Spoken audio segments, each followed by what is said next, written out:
this Red Wings team. Like we obviously, both of us were, we didn't get you didn't get a chance to talk about the Larkin injury, and the Copp injury happened the day after I did the podcast. So this is our first chance to really talk about it.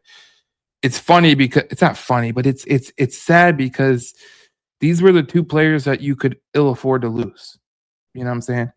I look at the center position with the Detroit Red Wings, and I say, okay, Copp and Larkin, they're good players. Like you don't want to lose them, but then you think about it like this: if you were to lose them, like you potentially you did, this Copp could be back tomorrow. We'll see how that goes.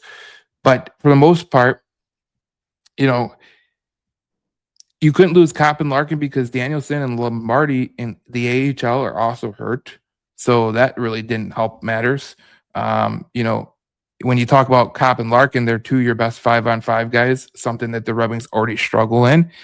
And they could ill afford to lose either one of them. They lose both of them. It's kind of this is a really put your boots on and get ready to sling it because you're gonna have to sling a bunch of mud. And I thought there was a bunch of players that have stepped up in the absence of these two players, but this is showing a lot about Todd McClellan because we've seen it before where Larkin goes out and the team goes numb, right? A couple of years ago when Copp went out, we said, okay, that could be a big turning point in the season because when you think about Andrew Copp, he's a pretty good player. He's not like he's not like a Leon Draisaitl for the Edmonton Oilers or anything, but he's a good player, two-way player, and he has a pivotal role on this team. So when I seen both these guys get injured, I was like, oh boy. But this is a time to shine, and for some players, they need to step up, and they have. To JT Compher's credit, to Marco Kasper's credit.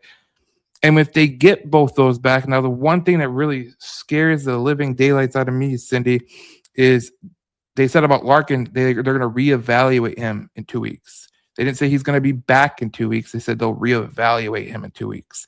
So it could be 2 weeks, it could be 3 weeks, it could be 4 weeks, it could be 6 weeks. That's kind of the way it goes when they always talk about that reevaluating, portion. But it'll be interesting how that goes around. Here's my take on the reevaluation statement. I think it's going to depend on what happens in these next 4 games, particularly the games against the Bruins and the Habs. If the Wings are able to win those two, even if they lose to the Sabres, I mean, everybody's losing to the Sabres now, so I'm fine with them getting further ahead. I'm okay, but I wouldn't be happy with us losing to the Sens because they are kind of on our butt. Ottawa is there in the wings, just waiting for an opportunity to make their way up into the ranks. Yeah, so I think it's really going to be a matter of what happens in these 2 games. If we win both of them, and it looks like we're moving up into the 80-85% range for making the playoffs, I'm willing to bet Larkin's condition is evaluated much more liberally than it will be if we don't. They're not going to waste him on a maybe. They're not going. I don't think they're going to do that. But if it looks like we're going to be making it into the playoffs, I think that's what I think is really going to make the difference as to how they evaluate Dylan Larkin's injury. Um, if it's on the cusp either way, they're going to push him to play. If it's not, and it looks like they've locked it down or got locked out one way or the other, I think you're going to see them resting him as long as they can for the postseason. So I really think it's going to depend on what happens in these next couple of games. Now, Andrew Copp is another one that's really interesting because here's the thing. The Andrew Copp can make a difference for the Wings. We said it last year, and he did. We said he's one of those players that you don't realize how much you need him until you don't have him there. And then you realize how important he is and the function that he plays. He's kind of like a bit of a linchpin, you know what I mean? He kind of holds certain things together. So I think that with Andrew Copp coming back, if that's the case, we might be able to make the playoffs without Dylan Larkin, but we're going to need Dylan Larkin in the postseason. But if Copp doesn't come back and Larkin stays out, they've got an uphill struggle for sure going on. But like you said, some guys have really stepped up. Emmett Finney is another one. I mean, look at that kid. Isn't it amazing what that rookie has done? Really playing far beyond his years in terms of maturity and just poise and everything else. So he's just been super exciting. That's been really super exciting in terms of Emmett Finney. I think he's got a tremendous future ahead as well. But these next two games, Joe, they're really going to tell the tale.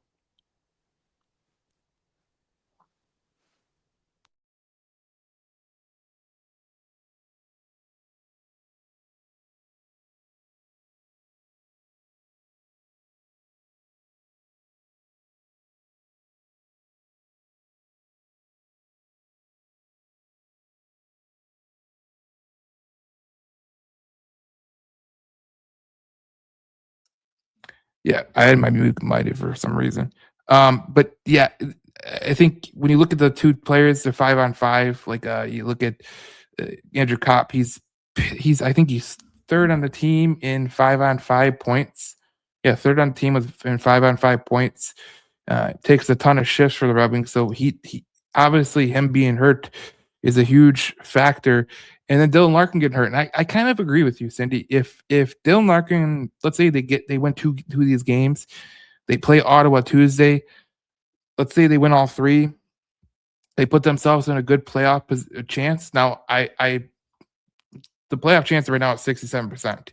Now, if you look at FanDuel, which is a betting app, if you look at FanDuel, they have it at minus 220 for the Red Wings to make the playoffs, which means they have a really good read on the Red Wings making the playoffs. So very interesting. But if it does play to fruition where they win 2 or 3, or they win, you look across the next couple games, like the Red Wings playing the Senators and the Bruins and the Canadians and all these teams, like if they can figure out the way where they can win 3 or 4 of the next 4, I mean, you're talking about a team that potentially could say to Larkin, like, if, just stay out a little bit longer. We would love to have you back. But when you look at the Red Wings schedule, I mean, there's opportunity. Like we talked about it last week. This is probably the most toughest stretch right here that you're going to play. Okay. We talked about it last week about how, this stretch you got with the Canadians, the Bruins, Senders, and Sabres. That's 4 nearly playoff teams. Okay.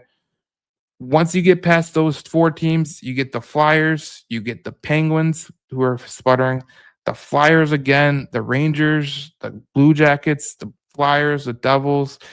Like you get a lot of teams in there that are not really playoff type teams. So, yes, in this moment, it really feels a little bit bleak because of the players that are missing. But, I like the way this team has fought. I thought that the game that they played against Dallas was a pull your pants up and try to do something type of game. That was one of those games where if you don't, you could play it a bunch of different ways, but if you fall down 2-0 to the Stars, like you kind of like you're in a world of hurt. They fought back, and I'll give them a lot of credit for that because we don't give people a lot of credit for fighting back. They got Well, a point out tomorrow of it, was which a is really big day, Joe. I mean, it's not just because the Wings are playing Montreal. I mean, obviously huge game, but there's a lot of really um potentially impactful games that are going on around the league tomorrow. Not so much tonight, really not much going on as far as we're concerned. Um but certainly next tomorrow. I mean, because you've got consequential games for Boston. You've got we got to hope that the Islanders and the Rangers can take care of Boston and I think they're playing Ottawa, I think. Mhm. But the thing is, let's hope that these guys can take a loss. Unfortunately, all those teams are playing at home, which isn't ideal. But let's hope the road teams have a really good day game. tomorrow. Yeah, let's hope that they have good games tomorrow and can help us out a little bit there. So I don't think they're watching just the Wings schedule. I think they're looking at the outcomes of these other games also to again try to determine the likelihood of Detroit making the postseason. And I think that you're going to see them activating players, or you're going to see players in the in the lineup based on a lot of what you see happen in the next 48 hours. Yeah, it's going to be interesting because when you look at the schedule tomorrow, this is the schedule. Now, I do give the Winnipeg Jets a better chance than I give. I don't know. I give them a better chance than the Rangers beating the Blue Jackets. But here you go. The Blue Jackets are playing the Rangers tomorrow in Columbus. The Islanders are playing the Senators tomorrow in Ottawa. The Winnipeg Jets are playing the Boston Bruins in Boston. Like you said, all home games. Now there is one game that kind of, we're not thinking about because, they're pretty far up the standings. But you look at Tampa Bay right there. They have 86 points. Detroit has 82. I mean, Montreal has 84. So if you win tomorrow, you would go over them, and you'd be 2 points away from uh, the Lightning right there, and they're playing in Vancouver, and the Buffalo Sabres, who are number one in the Atlantic right now, they're playing on the San Jose. And we always talk about the West Coast because the West Coast is always a difficult trip. I don't care who you are. Eastern team going to the West, hard. West team going to the East, equally hard. So when you get these little time traveling things where you're going to the West Coast or you're going to East Coast, like it does really hamper you. And I look at the Winnipeg Jets, and they're going from Central Canada to Boston, which is not that bad. But you look at Buffalo going to San Jose, and Tampa going to Vancouver, which is one of the northern cities in the NHL.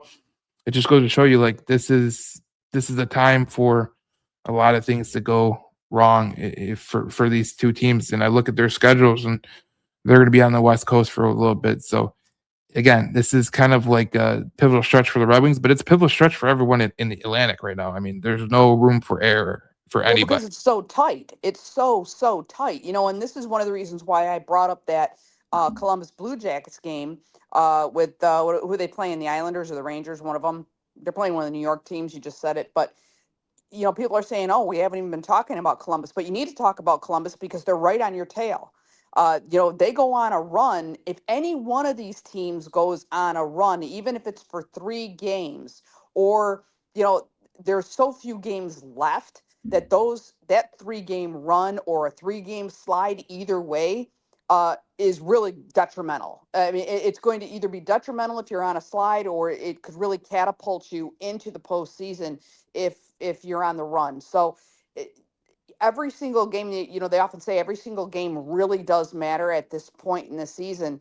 And like I said, you string 3 together of either one, and it's going to determine your season. And that's why that Columbus Blue Jackets game could be pivotal, because the last thing you want to see is a club like that go on a run, and now you're fighting for a wild card spot because those guys have got themselves solidly moved up the ranks 2 or 3 spots in a conference this tight. It makes all the difference. Yeah, it's gonna be an interesting kind of ride to the finish, if you want to put it that way, because obviously we know Tampa Bay is in a good position. We know that Buffalo's in a pretty good position, but they're still not far enough to where if they take a slide that they could fall back to. Boston has to keep winning. Columbus is going to be on their trails.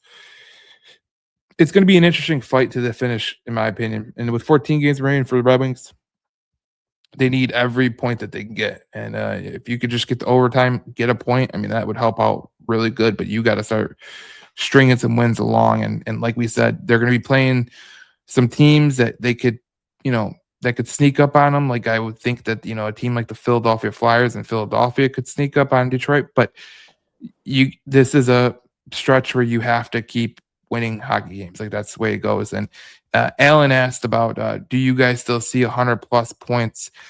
I read something today where the Red Wings were favored to have 99.5. So that shows you how close this little barometer could go.